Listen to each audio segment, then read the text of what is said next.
Bonjour, alors avant de me présenter, je précise que cette vidéo est destinée uniquement à vous, les parents d'élèves du collège Notre-Dame Saint-Joseph de Honfleur, et donc à vous, les parents des 16 élèves de la classe option art de Madame Valérie Guérard, qui vont, le 19 juin prochain à 18 heures dans la cour du collège, devant vous, en public, réaliser avec moi leur première œuvre abstraite. Et ça pour eux, c'est pas rien. Euh, Avant d'en venir à la genèse de ce projet, je me présente rapidement. Je m'appelle Karls, K-A-R-L-S, c'est mon nom d'artiste. J'ai 54 ans et je suis né à Honfleur, où je suis resté jusqu'à mes 35 ans avant de partir pour Paris, où je vis depuis 20 ans. Je suis plus précisément connu pour mes grandes performances que je réalise en public en France et dans le monde. J'ai réalisé à ce jour 36 grandes performances sur des toiles qui vont parfois jusqu'à 2 mètres de haut sur 6 ou 7 mètres de long, parfois plus hautes encore.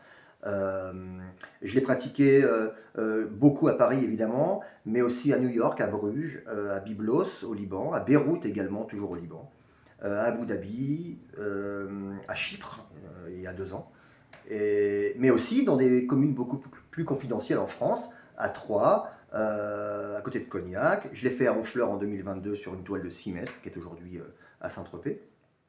Donc voilà, ça c'est mon travail, c'est ce que je fais depuis 15 ans, la peinture en public. La genèse du projet.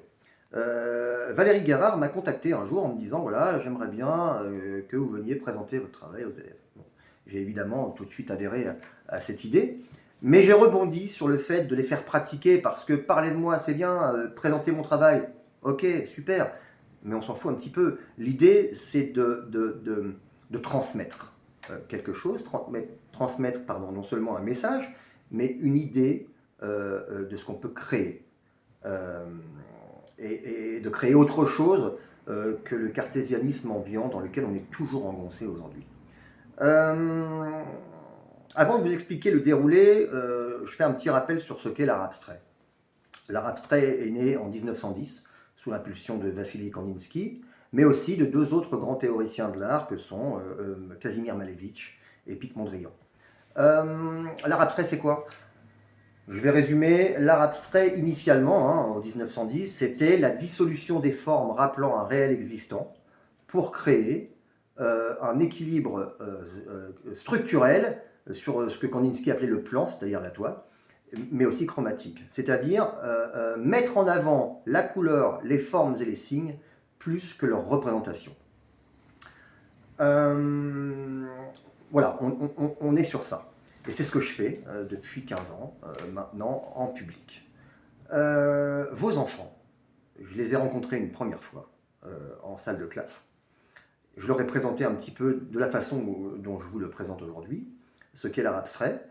Euh, et je les ai fait pratiquer directement sur une feuille A4 avec des couleurs en leur donnant simplement le mot d'ordre suivant: lâchez-vous, le lâcher-prise. C'est-à-dire essayer de se sortir de ce qu'on nous enseigne et de ce qu'on nous transmet en permanence, c'est-à-dire un cartésianisme que je considère personnellement comme outrancier. Je vous donne un avis personnel sur l'existence. Je pense que de notre naissance à notre mort, on nous place à la naissance dans un couloir, comme sur un stade, hein, sur une piste, et on nous dit voilà, il faut aller là-bas, le plus vite possible, le plus fort possible, en gagnant le plus d'argent possible, en étudiant ceci, en lisant cela, en mangeant ceci.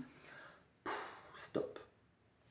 L'art est un moyen d'être, est un moyen de s'oublier pour être. Et c'est ce que j'ai essayé de transmettre à vos enfants, et c'est ce que je vais continuer d'essayer de transmettre à vos enfants dans la pratique picturale abstraite qu'ils vont réaliser ce 19 juin prochain. Euh, alors, pour en revenir à vos enfants, lorsque je les ai fait pratiquer, je leur avais, je l'ai dit, donné un mot d'ordre qui est le lâcher-prise. Et ça, ils l'ont compris, puisqu'ils ont représenté tous, ils sont 16, ils ont tous représenté quelque chose qui ne représentait pas un réel existant. Et à la fin, je leur ai demandé comment ils avaient senti la chose. Et j'ai eu beaucoup de réponses pertinentes, mais une en particulier a éveillé mon esprit. C'est une jeune fille, peut-être se reconnaîtra-t-elle, ou peut-être vous, en tant que parent, vous a-t-elle raconté. Elle m'a répondu, quand je lui ai posé la question alors comment as-tu senti la chose, elle m'a répondu c'était apaisant, parce qu'on ne fait pas ça souvent, et parce qu'on nous demande souvent d'aller à la perfection. Et ça, je trouve ça d'une pertinence absolue. La notion d'apaisement, c'est-à-dire de liberté, de rareté, et puis ne pas tenter de représenter quelque chose de parfait. L'art abstrait, il faut bien comprendre que quand vous réalisez quelque chose qui figure un réel existant, vous utilisez des formes et des touches et des signes abstraits que vous organisez pour arriver à structurer quelque chose qui existe. Prenons l'exemple tout bête, je veux dessiner un cheval. Eh bien, quand vous dessinez un cheval, imaginez-vous en train de le faire, vous utilisez votre crayon ou votre pinceau ou votre feutre, comme vous voulez, et vous utilisez des touches successives qui sont des touches abstraites, mais vous les organisez pour créer quelque chose qui rappelle un réel existant. Eh bien, l'art abstrait, on utilise des touches, des signes et des formes abstraits pour représenter non pas quelque chose de réel, mais d'équilibré et de pur. Et c'est surtout le cas en peinture. On se focalise sur la puissance de la couleur, la puissance du trait, la puissance de la forme, la puissance évocatrice pour le public. Voilà, c'est ce que vont faire vos enfants le 19 juin prochain avec moi. Alors, vous pouvez d'ores et déjà être fiers d'eux parce que ce qu'ils vont faire va générer chez eux une peur absolue. Moi-même, j'ai 54 ans, je l'ai dit, j'en suis à 36 performances en France et dans le monde, et chaque fois que je fais ça, je suis pris d'une terreur absolue. Mais vraiment. Il y a plusieurs raisons à ça. Il y a un public, mais ce public, à contrario d'un chanteur ou d'un acteur de théâtre, ce public, il est dans le dos. Et alors, il faut tenter de se sortir des pensées parasites qui nous feraient dire, voilà, qu'est-ce que va penser le public derrière moi, comment ils prennent la chose, est-ce qu'ils considèrent que l'art abstrait c'est n'importe quoi, est-ce qu'ils considèrent que ce que je fais c'est nul. Vos enfants ont, vous le savez, entre 11 et 14 ans et ils vont faire ça, avec moi. Je serai là pour quoi? Pour les rassurer, pour les conseiller, mais surtout pour les inviter à être libres, c'est-à-dire à oser. Il faut oser pour être. Je me souviens, tout le monde connaît Jean Cocteau, hein, un immense artiste qui est décédé en 1963, et je me souviens d'une interview de lui de 1960 où le journaliste lui demande « Qu'est-ce que vous auriez changé dans votre immense carrière si vous l'avez pu ?»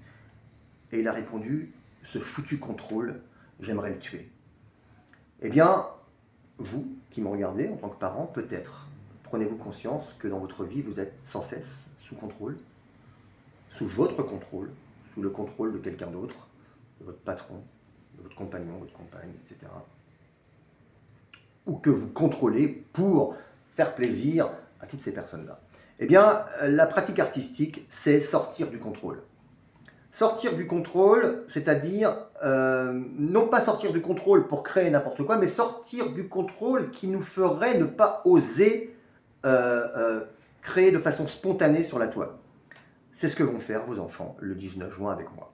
Je serai là, donc, je l'ai dit, pour les conseiller, mais non pas pour les corriger. Je serai là, comme ils n'ont pas l'habitude de créer un équilibre chromatique abstrait sur une toile, je serai là pour apporter ma petite touche, pour essayer de créer un équilibre, et pour relancer ce nouvel équilibre. C'est-à-dire qu'un enfant, ils sont 16, hein, un premier enfant va apporter une touche ou deux, et moi peut-être, pour faciliter la tâche du suivant, je créerai moi-même une petite touche pour les amener à prolonger cette création. Voilà, je suis très emballé à l'idée de réaliser cette performance avec vos enfants. Je trouve que c'est un moyen de les amener à ouvrir leur esprit à autre chose qu'ils connaissent déjà. Voilà. Je vous remercie d'avoir visionné cette vidéo qui est beaucoup trop longue. Je reprécise, elle ne sera pas diffusée sur les réseaux sociaux, puisque de toute façon elle est très longue et sur les réseaux sociaux, c'est bien connu, on ne visionne pas les vidéos. Mais c'était pour vous, déjà pour me présenter, pour vous expliquer un peu qui je suis et dans quelles mains vous mettez vos enfants. Et puis pour vous dire que je suis déjà fier de vos enfants et de ce qu'ils vont faire parce que c'est pas évident. Et je pense qu'ils en sortiront grandis. Ils en sortiront avec une idée qu'il peut y avoir autre chose que ce qu'on nous apprend et que ce qu'on nous dicte. Et peut-être ça peut susciter, non pas des vocations, mais des envies de se mettre à créer, que ce soit en peinture, en sculpture ou en quoi que ce soit d'autre d'artistique. il y a un philosophe roumain que j'aime beaucoup qui s'appelle Émile Michel Cioran, qui disait qu'il écrivait des livres pour que peut-être une seule personne s'y reconnaisse. Alors parmi les 16 enfants, s'il y a un enfant chez qui ça provoque un déclic, alors nous aurons réussi notre mission. Voilà, je vous remercie beaucoup. Si vous avez des questions, si vous voulez me contacter, vous allez sur mon site internet www.carls.live et puis vous m'envoyez un mail et je vous répondrai. Si vous avez des questions, des inquiétudes, des tourments, vous me dites et j'y répondrai volontiers. Voilà, à bientôt.